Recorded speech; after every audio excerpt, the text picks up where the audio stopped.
Bonjour Maxime. Hello, bonjour Ludovic. Je te remercie d'avoir accepté mon invitation. Avec grand plaisir. Donc tu es coach en développement personnel et j'en reçois très peu sur la chaîne parce que c'est Hmm, une chaîne qui est plutôt axée sur la méditation, la spiritualité et d'aucuns pourraient considérer que c'est incompatible ou que ce serait même vraiment l'antinomie de la spiritualité.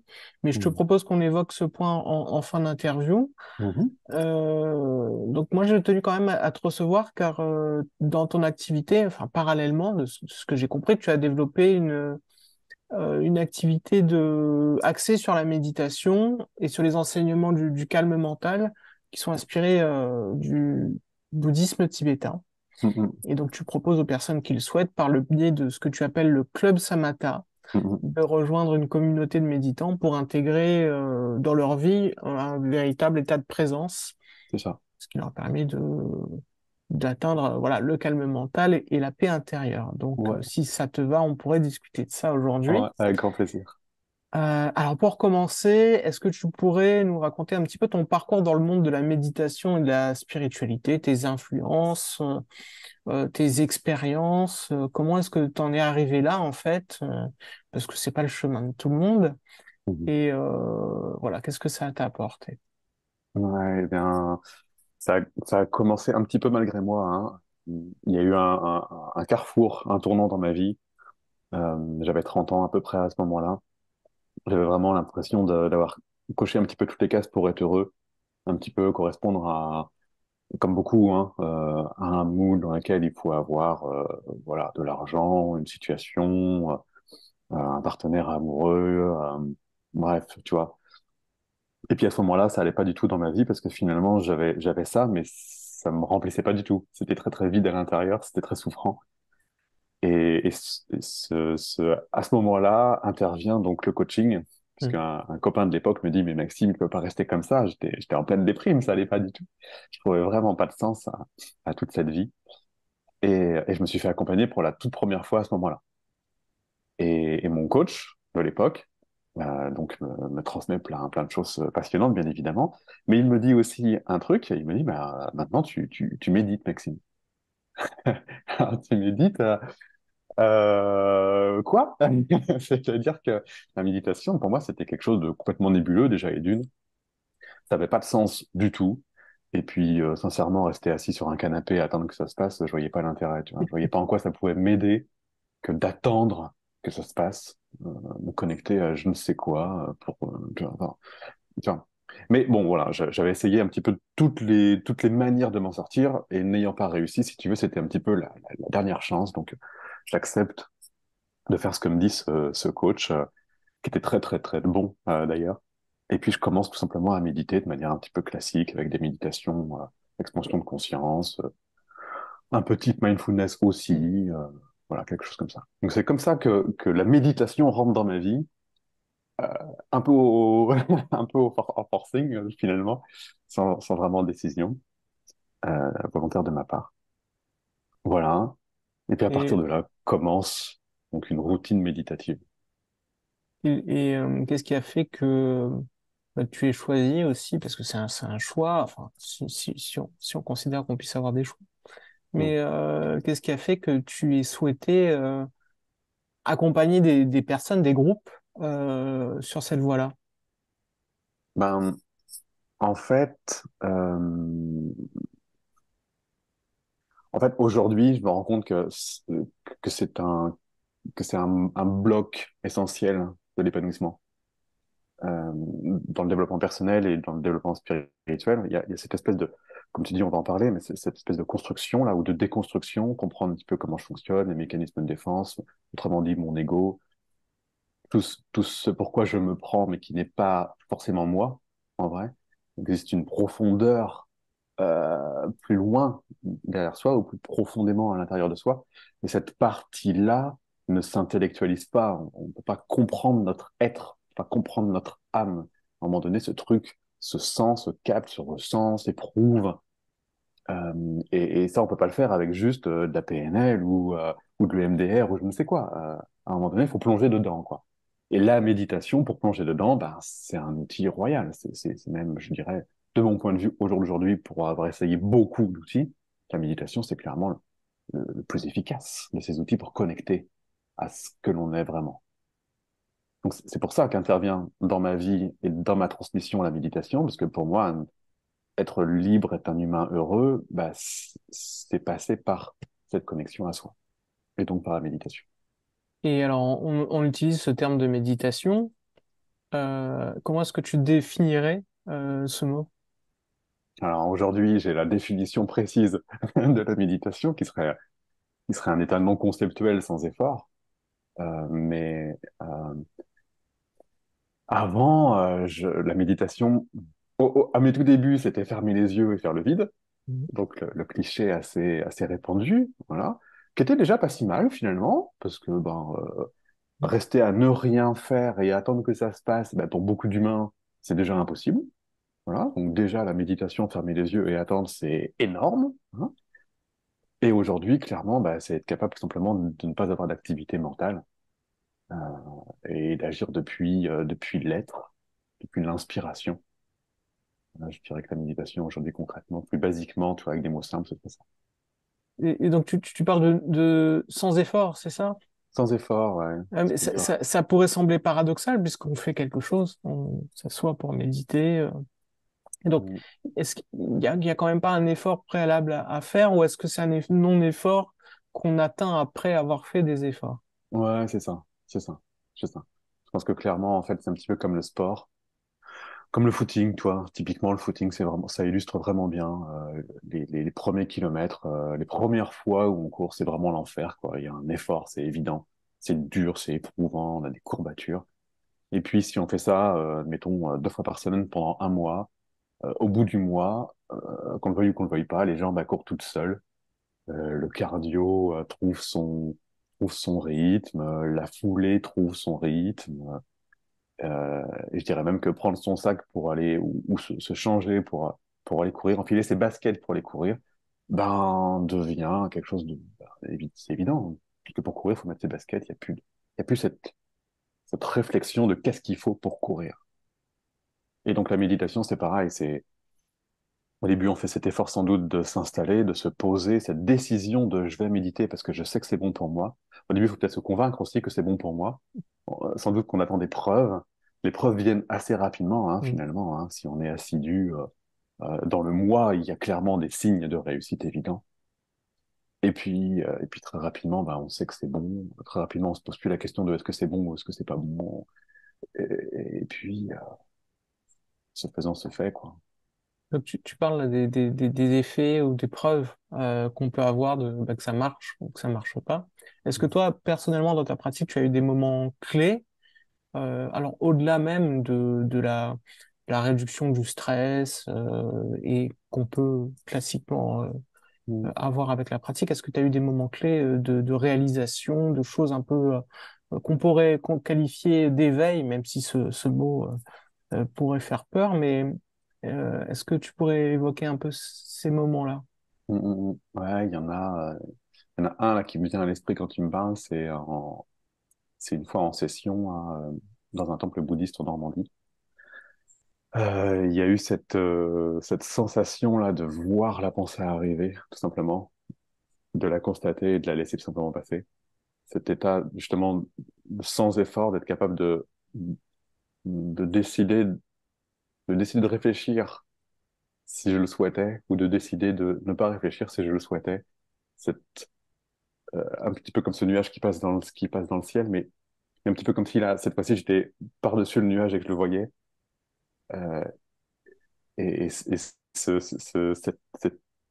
cette constatation rimée avec euh, un état de paix. Bon, ouais, sans doute que je pourrais dire un état de paix.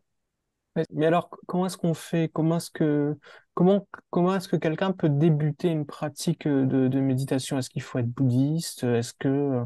Enfin, est-ce qu'il faut prendre sa carte de membre? Je ne sais pas. Mm. Ou, enfin, c'est quoi les premières étapes? Mm. Il n'y a pas de prérequis, en tout cas, hein. Les premières étapes, il y a plusieurs chemins. En fait, j'ai envie de te dire que moi, j'en suis arrivé avec le temps, avec l'opportunité Mhm. d'arriver à la méditation bouddhiste. qui, de mon point de vue aujourd'hui, a une, comment je pourrais dire ça, a quelque chose que les autres n'ont pas. Et donc aujourd'hui, si je devais recommander quelque chose, je dirais, bah, commence par la méditation bouddhiste parce qu'elle va t'emmener plus loin, plus vite. Voilà.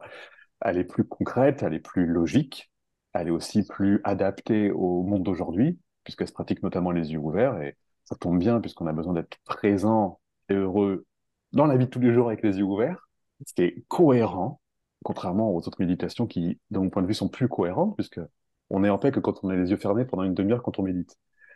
Puis on rouvre les yeux, puis on retrouve le problème. Et ça fait une espèce de switch pas agréable finalement. Tu vois. Donc si aujourd'hui je devais tout refaire, je commencerais par la méditation bouddhiste. Maintenant, bah, mon parcours prouve qu'on peut en arriver là après avoir fait autre chose. Moi, j'ai commencé avec de l'expansion de conscience, par exemple, euh, mais j'ai découvert après la mindfulness et tout un tas finalement de formes différentes. Et après tout, j'ai presque envie de te dire que tous les chemins mènent à Rome. Mm. Que l'idée, c'est plutôt de commencer en fait, d'oser se poser, et puis peut-être juste de voir ce qui se passe, dans quelle mesure je suis capable de me poser, là, de m'asseoir juste, et puis de voir ce qui se passe, en fait, pendant 5 minutes, 10 minutes. Je m'arrête, en fait, j'arrête le cercle infernal, là, j'arrête le faire. Je Mm. m'arrête juste. Et théoriquement, ça pose aucun problème de s'arrêter. Mais là, je constate très très vite, en quelques minutes, en 1 minute, 2 minutes, 3 minutes, que mon mental me dit tout de suite, mais tu peux pas rester comme ça. Il faut que tu fasses quelque chose. Dépêche-toi même, parce que là, il se passe rien, quoi. Il y a danger, hein. Et donc là, on commence déjà la pratique de la méditation, le calme mental. C'est ça, c'est il raconte quoi le truc là et pourquoi il parle d'abord. Et alors, est-ce qu'on lui a demandé de parler déjà? Je veux dire, c'est de l'intrusion. Comme un voleur qui rentre dans votre maison. Je veux dire, il n'a pas le droit. C'est quand même nous qui décidons théoriquement de je décide de penser ou pas. Alors que là, on se rend compte que non, pas du tout, quoi. On se fait violer là, à longueur de temps, par notre mental qui rentre dans notre système sans qu'on lui ait demandé. Donc, on peut commencer par ça. Prendre conscience que on décide pas de je pense ou je pense pas. On décide pas de je suis en train de raisonner ou pas. Et c'est un vrai problème. Et c'est ça qu'on apprend finalement. C'est ça la méditation. C'est non, je suis celui qui décide d'utiliser mon mental comme un outil et je suis celui qui décide de ne pas utiliser mon mental quand j'en ai pas besoin. Tu parlais de 5 ou 10 minutes au départ. Ouais, Donc c'est ce que tu recommanderais de faire des petites sessions des au petites sessions. départ et puis finalement d'augmenter par la suite éventuellement. Ouais, ouais, ouais. Ça dépend bien évidemment de chacun, ça dépend Ouais. de l'ancienneté, enfin, de l'antécédent. Mais pour un parfait débutant qui n'a jamais médité, ouais, je dirais de commencer doucement. Et il y a autre chose, donc on parlait de d'effort et de non-effort, et Mm. ça pose aussi la problématique enfin la problématique, la question on médite avec quoi? On médite sur quoi? Parce que, alors oui, on médite sur un coussin, sur une chaise, bon, c'est pas la question, mais Mm. est-ce qu'il faut un objet de méditation, un mantra, se concentrer sur sa respiration, ou simplement on s'assied, puis on fait rien, et puis on voit ce qui se passe? Les deux sont possibles. Les deux sont possibles, disons que le fait d'avoir un objet, l'objet ça peut être la respiration par exemple. L'objet avec la méditation bouddhiste, ça peut être tout simplement concrètement quelque chose qu'on regarde devant soi. Une bougie, un pied de chaise, un pied de table, n'importe quoi, une tache sur le sol. L'avantage de l'objet, c'est qu'il y a, on occupe un petit peu son, son, son, son, son mental qui a plutôt envie de nous distraire. Donc là, on lui donne quelque chose à grignoter. Donc pendant ce temps-là, il nous faut un petit peu plus la paix. Le sans-objet, c'est tout à fait possible. Disons que pour débuter, on a plus de chances de s'évader finalement dans nos pensées, sans peut-être même s'en rendre compte. Et à un moment donné, on se dit, ah, mais j'étais en train de réfléchir, j'étais en train de penser à ce que je mange ce soir, à ce projet-là, à ma problématique de truc-là.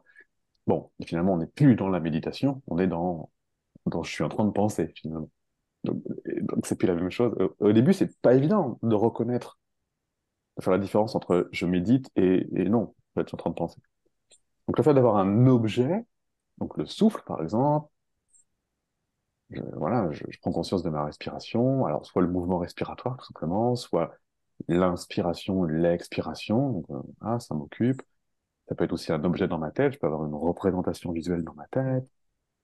Quelque chose à grignoter. Quelque chose à grignoter, ça simplifie la méditation dans les débuts. Puis petit à petit, on peut enlever ces objets qui peuvent, qu'on peut appeler aussi des béquilles, peut-être. Un petit peu comme quand on est petit, on a un vélo avec des roulettes. Mm. Et puis au fur et à mesure qu'on pédale, ben, on enlève les roulettes parce que on n'a plus besoin, voire même elles nous freinent si on veut vraiment progresser. Ça ne nous viendrait pas en tant qu'adulte de remettre des petites roulettes. En fait, ces objets c'est comme des aides, voilà, des béquilles. C'est ça. Et à l'inverse, est-ce qu'on peut retrouver lorsqu'on commence la méditation des obstacles, des choses qui font qu'au début, bah, c'est difficile et j'irai même plus loin. Est-ce qu'il y a des choses qui pourraient empêcher quelqu'un de méditer totalement, c'est-à-dire une contre-indication? Ah, une contre-indication. Non, je vois pas de contre-indication. Je pense que la recommandation d'y aller progressivement, elle suffit. Je vois pas de contre-indication. Partant du principe qu'on a tous un mental, tous un esprit, et donc tous une capacité finalement d'accéder à cet endroit-là de nous-mêmes. La méditation est appropriée à l'intégralité des humains. Il y a pas de, je vois pas le problème là. Il existe sans doute des cas particuliers, évidemment, dans l'immensité des humains, mais voilà, je pense que la recommandation d'y aller progressivement suffit. Euh, et après les obstacles, bah ouais, c'est évident. Le premier, c'est la flemme. C'est la flemme. En fait, j'ai la flemme. J'ai plein de trucs à faire, quoi. J'ai plein de trucs à faire. Tu comprends bien que j'ai pas le temps, quand même. Faut que je fasse la vaisselle, faut que je fasse le ménage, faut que je travaille, il faut que je m'occupe des enfants. Attends, mettre au boulot dodo, je la cale quand ma méditation, quoi. C'est pas que je suis de mauvaise volonté, hein, mais j'ai pas le temps, tu comprends, Maxime. Bon, donc, tu vois, cette activité quotidienne, là, c'est notre premier obstacle, pris dans nos occupations de la vie de tous les jours. Voilà, donc cette impression de ne pas avoir le temps. Des fois, j'ai le temps, mais oh, faut que je pose, hein. Tu Netflix. vois, cette idée-là, ça marche pas. Non, mais écoute, moi, Maxime, ça fait 2 jours que je médite. Écoute, j'ai plein de pensées, quoi, hein, ça marche pas. Ok, bon, ça marche pas. Donc, l'espèce de dévalorisation, dépréciation de soi-même, une absence de foi aussi, une absence de. J'ai pas encore senti les premiers effets positifs, du coup, j'y crois pas. Mm. J'y crois pas. Donc, si j'y crois pas, j'y crois pas. Je veux dire, si je crois pas qu'en mangeant sainement, je vais améliorer mon corps, bah, je continue à bouffer McDo. Tu vois, Ouais. que je valide par ma propre expérience, il n'y a pas à tortiller. Donc. Et pour valider sa propre expérience, faut-il l'avoir fait un minimum de temps? On peut pas dire la méditation marche pas en ayant fait une méditation sur YouTube. C'est- ou sur l'application, même si c'est la meilleure application du monde, hein. Mm, mm. Donc tant qu'on n'a pas médité pendant au moins 20 30 jours d'affilée, bah, on sait pas de quoi on parle, en fait. On sait juste pas de quoi on parle. Donc, on fait, on constate, c'est encourageant, on continue. On a bien sûr ces premiers obstacles-là de quand est-ce que je le fais, puis il y a l'entourage. Oh là là, Maxime, tu te médites? T'es bizarre, toi, non? Pourquoi tu médites? À quoi ça sert de méditer? Hein? Et voilà, voilà, quelques obstacles là, qui vont évidemment se présenter à tout méditant qui décide de méditer. D'où l'intérêt d'être dans une communauté, dans un groupe, de s'entourer de gens qui nous comprennent et peut-être même qui font comme nous, parce que forcément, c'est pas la majorité des humains qui le font, tout comme c'est pas la majorité des humains qui prennent soin de leur corps, tout comme c'est Mm. pas la majorité des humains qui font du sport. Bon, voilà, donc peut-être que la méditation, encore aujourd'hui, est un peu marginale, bizarrement. Donc il faut aussi s'entourer de gens qui nous ressemblent. Ça facilite grandement. Je vais t'embêter encore un peu sur ces obstacles, Hmm. parce que là, on parle des premiers obstacles, mais il y a d'autres obstacles qui peuvent intervenir, et notamment ce qu'on pourrait considérer comme être des perturbateurs sur le chemin, des émotions qui sont pas Hmm. forcément, qu'on n'accueille pas forcément à bras ouverts au début. Et Hmm. alors, c'est quoi ta première suggestion lorsque bah, ça peut arriver, hein, que même que la méditation, vu qu'on rentre dans un état particulier, que ça permette à certaines choses de s'exprimer, qu'est-ce qu'on fait face à ça? La recommandation, c'est de ne rien faire. Ce sur quoi on porte notre attention grandit. Plus je pense à un problème, plus j'ai ce problème. Plus ce problème devient un problème. Tout simplement parce que je lui donne toute mon attention. Un petit peu comme si je lui donnais de l'énergie, tu vois. Je lui permets d'exister juste parce que je me focus dessus. Donc, les émotions fonctionnent de la même manière. En tout cas, ces émotions dont tu parles, ces émotions qui remontent d'elles-mêmes, là, sans qu'on leur ait demandé quoi que ce soit, c'est pas que la méditation génère des émotions. C'est bien que l'émotion est déjà là. Et l'état de calme permet simplement de faire remonter ce qui est déjà présent, qu'on passe notre temps à étouffer finalement. C'est pour ça qu'on s'agite tant dans la vie. C'est aussi pour faire comme si tout allait bien. Donc, l'émotion remonte, bah oui, normal, puisque j'accède au calme mental, j'accède au moment présent. Dans le moment présent vient ce qui est présent. Ah, s'il n'y a plus de mental pour dire et pour empêcher tout, l'émotion donc remonte. À ce moment-là, l'émotion, bah, elle a le droit d'exister. Et toute l'idée, c'est de pouvoir la laisser circuler librement, parce que c'est comme ça que fonctionne une émotion, la laisser circuler librement. Donc ça, c'est le principe, c'est la théorie. Maintenant, dans la pratique, quand l'émotion elle remonte, ça nous fait pas rien, quoi. C'est quand même une émotion qu'on cherchait à terre depuis des années. Donc une émotion potentiellement dite douloureuse, dite euh, souffrante. Ce qui n'est pas le cas, c'est juste une émotion qui veut passer. Et donc la laisser passer, c'est dangereux pour la partie de nous qui cherche à nous protéger. L'ego, encore une nouvelle fois, qui se présente ici. Euh, donc là, on utilise des outils de coach. Enfin, personnellement, je viens en plus de la méditation apporter donc des outils, comme par exemple la capacité à, à lâcher l'émotion en elle-même pour s'occuper de la sensation que génère l'émotion. Je m'occupe quand même de l'émotion puisque l'émotion existe et transite à l'intérieur de mon corps. J'observe l'émotion au travers de la sensation, donc je m'occupe plus donc de l'émotion, mais uniquement de la sensation, ce qui est beaucoup moins éprouvant. La sensation évolue dans mon corps, je la laisse faire jusqu'à ce qu'elle se dissipe. Et à ce moment-là, je vais simplement accueillir l'émotion, laisser libre l'émotion, et celle-ci, ben, fait donc sa vie puisqu'elle est libre. Et si je rends libre quelque chose ou quelqu'un, eh ben, ce quelqu'un, du coup, n'a plus besoin de me dire, je suis là, je suis là, parce que c'est ça qu'elle fait, l'émotion. Elle dit, moi, je suis là, regarde-moi, s'il te plaît. Et nous, on dit, non, non, non, non, non, non, pas toi, t'es trop souffrante. Mais non, mais moi, j'existe. Tu vois. Et en fait, l'émotion, elle nous lâche pas tant qu'elle n'est pas accueillie. Et donc, la laisser rentrer et la laisser circuler en nous, c'est l'accueillir. Si elle est accueillie, elle nous fout la paix. C'est, Voilà comment. ça ressemble quand même beaucoup. Je dis que c'est des outils de coaching, mais en réalité, c'est aussi certaines pratiques méditatives qui vont être même pour des chemins vers l'éveil, hein, alors j'emploie un mot un peu, mais qui dit de prendre les obstacles comme du combustible sur la voie. Donc, Hmm, moi, je hmm, trouve que ton approche est très spirituelle, finalement. hmm. Je voudrais qu'on creuse un petit peu et qu'on Dis-moi, évoque maintenant dis-moi. ce club Samatha. Ah, le club Samata. Alors déjà, définissons les termes. Samatha.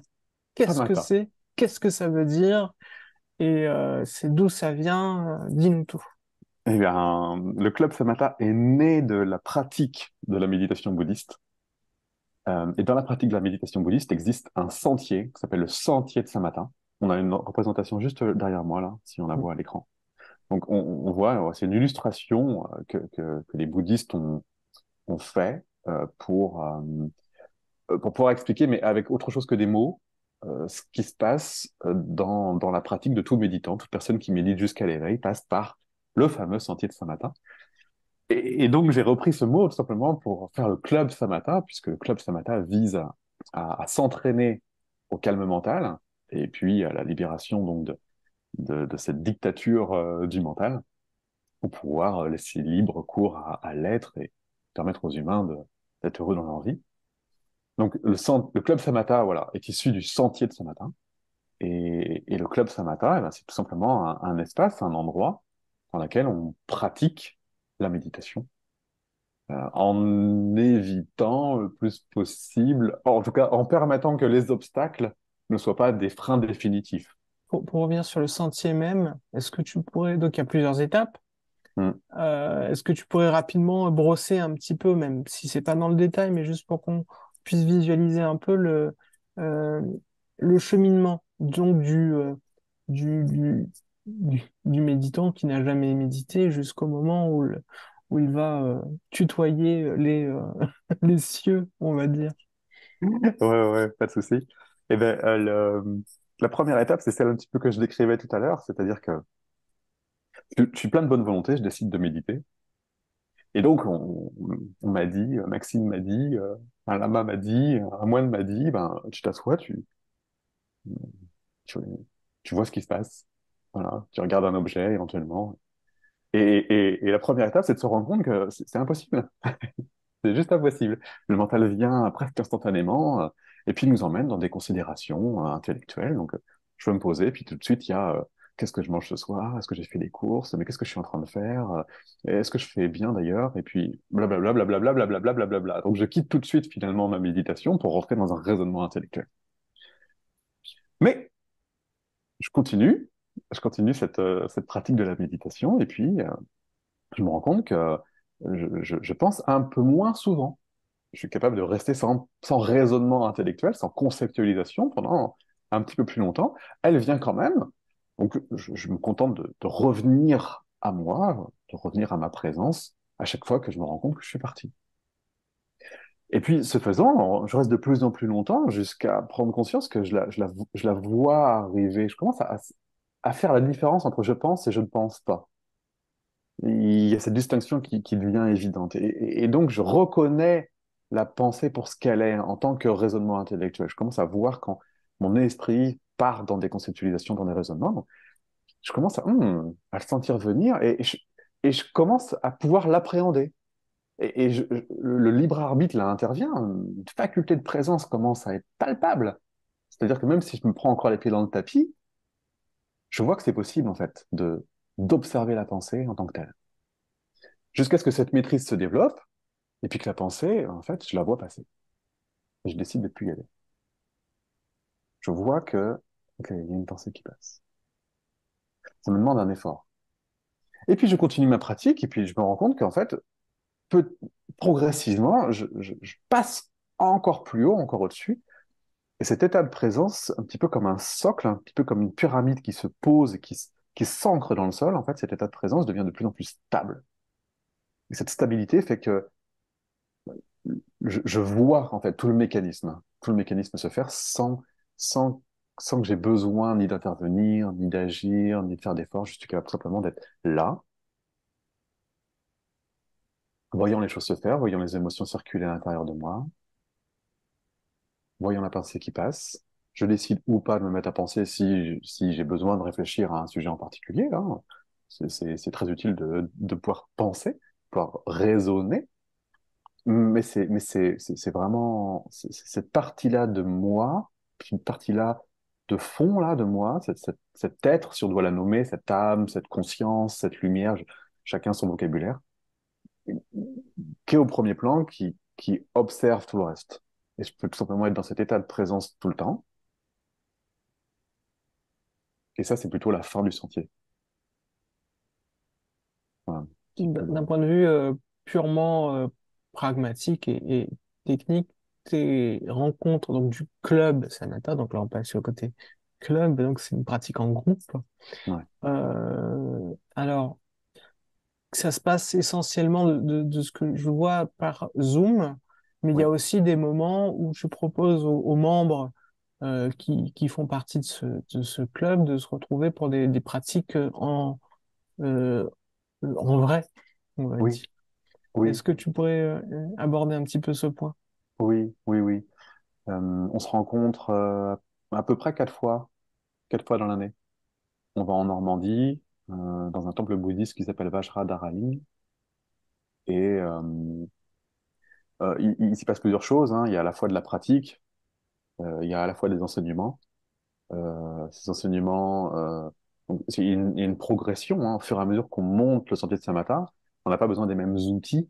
Notre pratique, notre état étant évolutif, la pratique doit également être évolutive. C'est aussi le point fort de ce sentier de Samatha et la pratique de la méditation bouddhiste, c'est que, elle est cohérente. Elle est cohérente avec l'évolution de l'humain. Elle s'adapte à chaque étape. Ce qui nous permet d'avoir toujours. C'est comme le vélo. Mm. Le vélo, on change de vélo au fur et à mesure qu'on grandit. On continue pas en tant qu'adulte avec notre petit vélo, ni avec les roulettes. Donc, on fait des mises à jour, on partage donc là où on en est, on donne les outils, les solutions aux problématiques quand il y en a. On se rencontre aussi, parce que fédérer les humains, se connecter avec les humains, partager entre humains, c'est fondamental, c'est essentiel, c'est des moments forts, et puis une espèce de consolidation de l'engagement, le fait d'être ensemble, d'y aller ensemble, on repart motivé en fait. Euh, on se sent soutenu, on se sent compris. C'est voilà, avoir un entourage et un environnement, c'est juste merveilleux et essentiel. Tout seul, on va moins loin, et toutes les grandes choses se sont faites à plusieurs. Donc, donc on se retrouve, voilà, dans ce temple-là, bouddhiste, là, à Vajradharani, en Normandie, 4 fois l'année, en moyenne, hein, il peut y avoir des variations, pour justement, voilà, créer cette dynamique. Et puis, bah, ça, c'est génial, la dynamique est là et tout. Ah, et le problème, c'est on rentre chez soi et puis bah, on rentre chez soi, quoi. Là, il y a le mari, il y a la femme, il y a les enfants, il y a le boulot, il y a tous les soucis, quoi. Et là, on voit très nettement que la motivation chute, mais alors, d'une manière, pour certaines personnes, c'est en une semaine, elles Mm. retombent dans leur vie, mais exactement comme avant, quoi. Donc, tous ces bénéfices-là s'estompent très, très rapidement, et c'est tellement dommage parce que l'élan est là comme comme un vélo qu'on lance, si on pédale plus, bah, il finit par s'arrêter même si c'est plat. Et majoritairement, la vie des gens, elle n'est pas plate. Donc, on imagine assez rapidement que le vélo s'arrête, euh, assez facilement que le vélo s'arrête rapidement. Pour pallier à ça, eh ben, on se retrouve à nouveau, donc pas en présentiel, on peut pas habiter toute notre vie dans un temple. Il faut être cohérent avec le monde Mm. d'aujourd'hui. Donc on se retrouve sur Zoom. On utilise les outils modernes. Comme là, aujourd'hui, on est sur Zoom, et là, qu'est-ce qu'on fait? Ben, on retrouve la communauté, et puis ben, on continue à pédaler. On pédale ensemble. Et ça fait du bien de retrouver le copain qu'on a vu juste avant en vrai. Et puis on a une petite discussion Messenger. On se dit, moi, je vais méditer à telle heure. Ok, bah, je te rejoins. Tu vois, c'est cet Mm. élan-là. Et hop, on crée une dynamique qui est hyper positive. Ça fait tellement du bien de se retrouver. Et des fois, on peut pas se retrouver. Donc, on a aussi un Zoom permanent. Mm. Donc, voilà, pour pouvoir méditer tout le temps, tout le temps, tout le temps, tout le temps, à n'importe quelle heure, quel que soit le fuseau horaire, quel que soit l'emploi du temps. Euh, voilà, comme ça, on évite aussi tous les pièges de j'ai pas le temps, c'est pas l'heure. Non, c'est l'heure quand tu veux. Si tu veux faire ta médite à 2 heures du matin, tu peux. Tu vois, si tu travailles de nuit, j'en sais rien, moi. C'est possible. Il y a peut-être sans doute un petit copain d'ailleurs qui peut aussi. Moi, je travaille aussi avec des Québécois, donc euh, voilà, on n'a pas les mêmes fuseaux horaires et c'est pas grave. Et puis une fois par semaine, on se retrouve pas pour, enfin si pour méditer aussi, mais pour faire le point en fait. Puisque la personne elle évolue, ben, les outils sont pas les mêmes. Et là, moi, je suis là pour, ben voilà, plus avec cet objet-là, plus sans objet, plus en comptant les cycles de la respiration, plus, enfin, tu vois, faire le point quoi. Voilà un peu pour C'est la amusant pratique. parce que là, tu fais beaucoup référence au vélo et au Au vélo, oui, je cycliste. sais pas Et donc là, pourquoi, oui. je visualise le sentier de Samatha. Donc on remplace le moine par un cycliste. Et bon, c'est juste, je voulais partager ça. Oui. Euh, bon. Alors, et Mm, donc pour en revenir à ce sentier et puis à arriver au calme mental, donc au bout du sentier, ce qui est mm, loin d'être un gadget, hein, parvenir au calme mental, c'est quelque chose, c'est un accomplissement déjà énorme. ouais. Mais une fois qu'on est là, en tout cas dans certains enseignements bouddhistes, bon, évidemment chaque branche du bouddhisme va avoir sa façon d'expliquer les choses, mais quand on arrive en théorie au bout du sentier, il y a une deuxième étape Mm, quelque part après la neuvième, qui est de travailler la vision pénétrante, qui est Mm. donc qu'on pourrait appeler Vipassana ou Vipassana selon les traditions. Est-ce que c'est quelque chose que toi tu as déjà travaillé ou que tu as déjà proposé à des personnes que tu accompagnes? Mm. Non, pas encore. C'est un bel objectif quand même de C'est se un bel dire. objectif. J'aime beaucoup l'idée, oui. J'aime beaucoup l'idée. J'aime beaucoup ce que propose Lactong. J'aime beaucoup la vision que ça nous permet. En fait, je crois que ce qui est important aussi dans la méditation, ce que permet pas les autres méditations, c'est de savoir en fait où on va. Tu vois, avec le sentier de Samatha, avec la méditation bouddhiste, on sait ce qui nous attend. On a 9 étapes, on sait ce qui nous attend à chaque étape. Et on a des outils, et on a des protocoles, on a, on sait ce qui va s'y passer, on connaît les problèmes liés à cette étape-là, et on sait l'antidote qui Mm, va avec chaque étape. Et ça permet à la méditation d'être claire. Je suis pas juste en train de fermer les yeux et attendre que ça se passe et je sais pas où je vais et je sais pas à quoi m'attendre. Là, on a une idée concrète de l'évolution et de la promesse qui va au bout. On sait qu'à la 9e étape, on est capable juste d'observer les conceptualisations sans les subir, d'observer les émotions sans les subir et de rester dans un état de paix, de calme, de présence, les yeux ouverts, tout en ayant une vie moderne, si on peut dire, une vie, pas une vie de moine, j'entends par là, une vie dans mm, laquelle on travaille, dans laquelle on a des échanges, dans laquelle on a des partenaires amoureux, amoureuses, bref. Donc la promesse, elle est là, elle est concrète, elle est évidente. Il y a des gens qui le vivent déjà. On peut avoir des références. Toi, c'est clair. Et l'actong, l'étape qui suit, donc l'actong ou vipassana, hein, et ben c'est pareil. On sait ce qui s'y passe, on sait à quoi s'attendre, on sait pourquoi on le fait. On connaît cette histoire de karma aussi, de cycle de réincarnation pour ceux qui croient à la réincarnation, de ce choix finalement qu'est de revenir pour revivre des choses de manière un peu inlassable, ou de revenir par choix, ou de ne pas revenir. Enfin, voilà. Et cette promesse-là, elle est vraiment sexy. Elle est vraiment sexy. Il y a vraiment une liberté à cet endroit-là qui est vraiment chouette, avec une fin de la souffrance dans mm. l'existence terrestre. Enfin, waouh, c'est waouh. Et quand on le sait pas, on le sait pas. Tu vois. Ouais. Mais sans quand on le sait, disons que la méditation prend son sens. Ça sert à quelque chose. Et on sait à quoi. Et alors, on va bifurquer un petit peu. Vas-y. J'ai évoqué un sujet que j'ai abordé au tout début de l'interview, qui est donc là, on voit bien que le but de tout ça, le but entre guillemets, bien évidemment, Mm, mais que le but, c'est quelque part de se détacher ou de ne plus être esclave mm, de ses conditionnements et d'être libéré, entre mm, guillemets, de son mm, ego, entre guillemets. J'aime beaucoup les guillemets. mm, Et, mais alors, on pourrait se dire, bah, c'est étrange parce qu'il fait du développement personnel et en même temps, il fait du détachement personnel, entre guillemets. mm. Et comment est-ce que tu réconcilies tout ça? Est-ce que ça, déjà, est-ce que ça doit être réconcilié? Et est-ce que c'est des aspects qui sont contradictoires ou au contraire qui ne sont pas du tout contradictoires et qui se complètent? Ouais, clairement, ça se complète. C'est pas du tout contradictoire.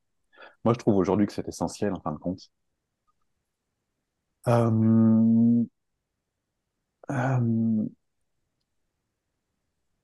il y a un truc assez logique. Le développement personnel nous permet de prendre conscience de nos schémas, nos mécanismes. Tu vois. Voilà. Je prends conscience de ce que je suis pas. Tu vois. Je prends conscience de mon ego. J'ai des outils comme l'énéagramme, les profils de personnalité, des outils de libération émotionnelle. Euh, voilà, des outils pour minimiser les douleurs, plein d'outils, tu vois. Donc je l'épure, tu vois. Je nettoie, je fais place nette. Voilà. Et puis à un moment donné, le développement personnel arrive au bout de ce qu'il peut nous donner. Parce que bah, c'est super de développer sa personnalité. À un moment donné, bah, justement, si on n'est pas que de la personnalité, il faut développer autre chose. C'est là qu'intervient le développement spirituel. Donc, il y a une suite logique évidente, en fait. Je commence par le développement personnel parce que, ben oui, de toute façon, pour la majorité des gens, le développement spirituel, c'est tout de suite connoté, ésotérisme, Mm. chelou, bizarre, ça y est, t'as pété un plomb, ou ça y est, tu planes, tu fumes, bref. Ce monde, aujourd'hui, il fonctionne comme ça, donc c'est très, très, très bien de commencer par le développement personnel. Tout le monde connaît. Être coaché aujourd'hui, ça paraît accessible.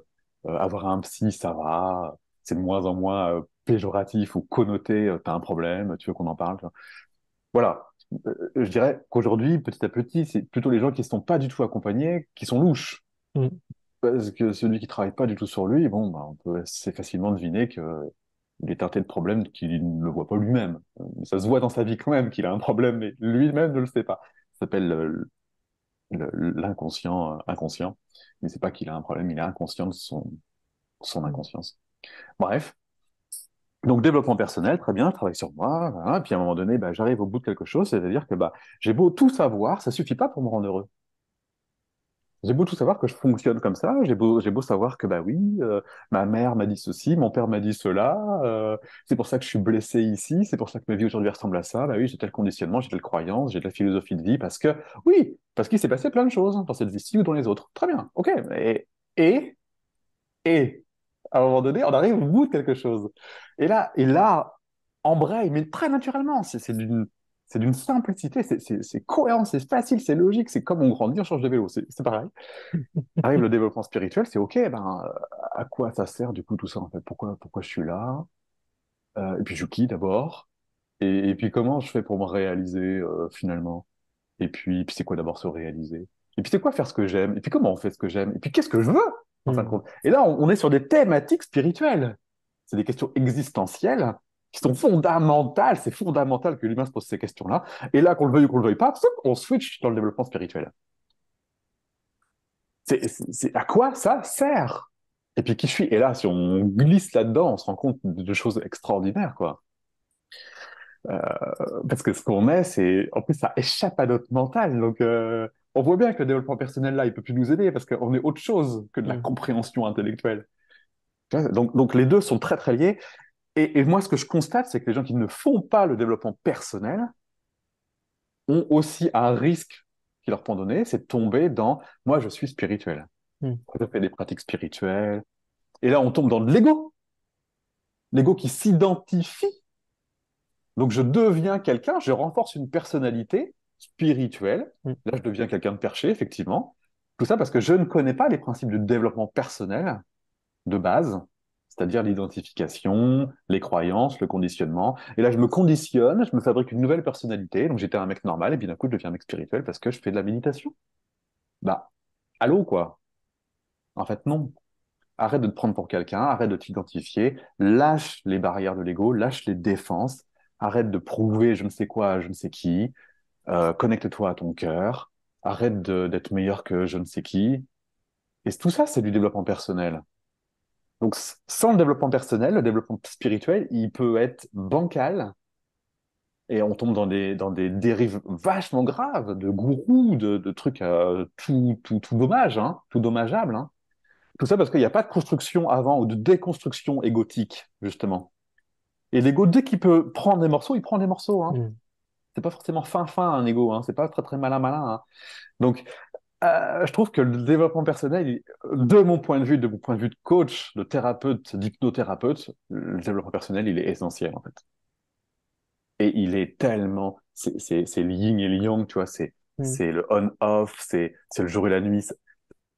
Pour moi, c'est la même chose et c'est essentiel d'avoir ces deux choses pour une ascension vers une dissolution justement de l'ego. Parce que tant qu'on est en plus pris dans cet ego, pour le lâcher, ma walou, hein, si je suis persuadé que je suis un méditant, ben, je pourrais jamais monter très très haut, puisque être méditant, c'est lâcher la partie qui se prend pour un méditant. Mm. On voit très vite le problème là, hein. Si j'accepte pas de lâcher mon ego, d'arrêter d'être quelqu'un, c'est cuit. Je trouve que ton approche très, très équilibrée et puis très prudente aussi parce que effectivement, bah, l'ego, il sait bien se cacher et puis il sait bien tout récupérer. Hein, c'est le grand récupérateur et Puis finalement, il est toujours un peu là, il est toujours un peu là. Mm. Puisque c'est bien d'essayer de le voir parfois et de regarder ses angles morts et ce qui est un peu caché. J'ai une dernière question. Oui, avec plaisir. Est-ce que tu as un ouvrage de référence ou favori sur la méditation, sur le bouddhisme, sur la spiritualité, même sur le développement personnel? Est-ce que tu as entre guillemets, une Bible, quelque chose qui compte vraiment pour toi et un ouvrage de référence vers lequel tu reviens régulièrement? Euh, J'y reviens plus parce que je l'ai lu et relu, mais ce premier ouvrage s'appelle Le pouvoir du moment présent J'étais sûr que tu allais dire et mettre en pratique le pouvoir du moment ça. présent, c'est Eckhart Tolle qui l'a écrit. J'ai lu ce livre, je sais pas combien de fois, donc je le lis plus. Donc j'ai l'impression que il s'est infusé, il s'est Mhm. imprégné au fur et à mesure du temps, mais ça a été le premier en tout cas que je considère pas comme un bouquin simple, hein, finalement. C'est peut-être pas celui que je recommanderais pour un parfait débutant, peut-être qu'il peut paraître trop compliqué. Mais en tout cas, ça a été pour moi un waouh, un Mhm. grand waouh. Avant ça, il y a eu plein de petites lumières. J'ai beaucoup lu les Laurent Gounel parce qu'ils Mhm. ils me faisaient du bien, ils étaient romancés. Donc, ça a été plein de petites, tu vois, petites évidences comme ça. Mais le gros choc, ça a été Eckhart Tolle avec ces deux livres-là, Le pouvoir du moment présent et Mettre en pratique le pouvoir du moment présent. Euh, il y a eu, dans un domaine plus dev perso, les Kata Toltec.